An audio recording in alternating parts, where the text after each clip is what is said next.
واو۔ آج ہم سورۃ الفلق پڑھیں گے قرآن مجید میں، تو قل اعوذ، یہ وہی چیز ہے، دوبارہ سے اس کی پریکٹس کر لیجیے گا اس میں تاکہ زیادہ اچھا ہو جائے، اس لیے قل اعوذ برب الفلق، قل اعوذ برب الفلق، قل اعوذ برب الفلق۔ اب حرف بائی حرف دیکھتے ہیں۔ قل، قاف کو موٹا کرنا ہے، قل، قل، لام کو ہلانا نہیں ہے، قل اعوذ،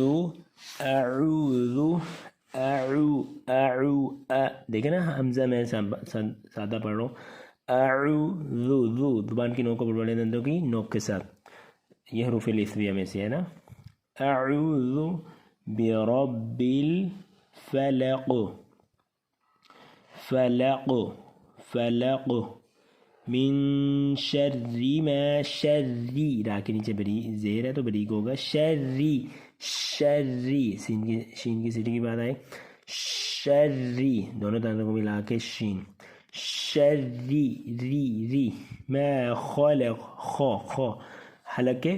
سب سے اوپر والے حصے سے موٹا بھی ہوگا، خلق، خلق، جتنے بھی گرین حروف ہیں ادھر وہ موٹے کر کے پڑھتے ہیں، وَمِن شَرِّ، ری ایسے بریک، غاسق، غاسق، قن، غا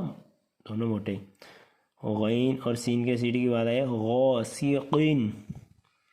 اذا، یہ ذال حروف لثویہ میں بریک کر کے جیسے ہم نے اعوذ میں پڑھا ہے، اذا وقب، وقب، قاف کو موٹا، وقب، آگے وَمِن شَرٍ، اسی طرح ہم نے شین کو سیٹی اور را کو بریک، شَرٍ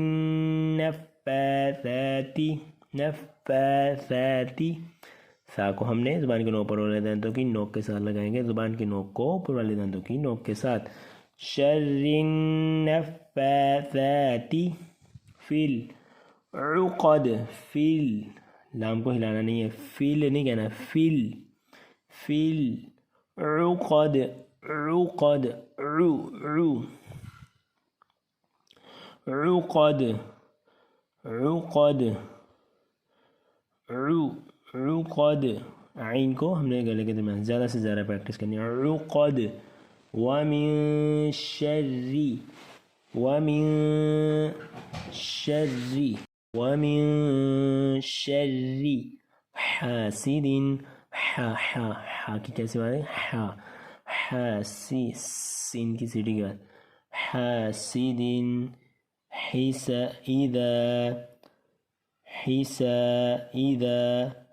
اذا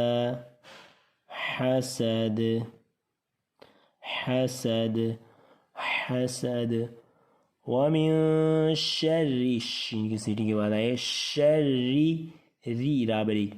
شَرِّ حاسد، حاسد، اذا بریک،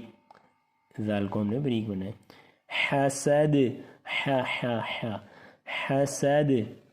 تو یہ آپ کا تجوید کا کورس پرفیکٹ بنانے کے لیے آپ کو جیسے آپ کے ٹیچر آپ کو بتائیں ویسے آپ نے فوراً سے غلطی کو ایکسیپٹ کیا کریں، اور اس کو یہ نہ کہا کہ میری تو کسی نے غلطی نکالی نہیں ہے، نہیں ایسا نہیں ہوتا، آپ جس کو سنا رہی ہیں انہوں نے غلطی آپ کو، ان کو تجوید ہی نہیں آتی، وہ آپ کی غلطیاں کیسے نکال سکتی ہیں، تو اس لیے ادھر آپ پرفیکٹ بننے کے لیے اگر آپ پڑھیں گی، توجہ کریں گی، محنت کریں گی، غلطی مانیں گی، پھر ہی آپ کو اس کو پرفیکٹ ہوگا، تو پھر ہی آپ کی ایسی آواز ہوگی، قل اعوذ برب الفلق من شر ما خلق ومن شر غاسق اذا وقب ومن شر النفاثات في العقد ومن شر حاسد اذا حسد۔ تو کوئی بھی پرفیکٹ نہیں ہوتا ہے، شروع سے پڑھنا پڑتا ہے، ہم ٹیچر ہیں، ہم نے کیا بتانا ہے، کیسے آپ کو آئے گا کیسے نہیں آئے گا، ہم نے چلانا ہے، آپ کو جس فالو کرنا ہے، آپ کو ادھر آدھا گھنٹہ تک اس کی پریکٹس کرنی ہے سورت کی، بار بار اس کو ہر حرف کو میں نے بتایا ہے اکیلے اکیلے، تو اس کی پریکٹس زیادہ سے زیادہ جتنا کریں گے اتنا آپ کو فائدہ ہوگا۔ تو اس لیے ہر بات آپ نے ماننی ہے، ہماری بات مانیں گے تو آپ کو فائدہ ہوگا، ورنہ کوئی فائدہ نہیں ہوگا۔ تو اپنی آرگومنٹ یہ کہنا کہ ہماری غلطی نہیں ہوتی، ہم نے وہاں سنایا تھا، ہماری غلطی تھی، تو آپ کو بار بار ایک ایک پہلے مخرج بتایا ہے، اب ہم ریوائز کروا رہے ہیں، کوئی مشکل نہیں ہے، 7 پیج بھی ہے، اس کو آپ پیج سے پڑھیں اور ساتھ ساتھ وائس سنیں، انشاءاللہ آپ کو بالکل ایزی ہو جائے گا۔ السلام علیکم ورحمۃ اللہ۔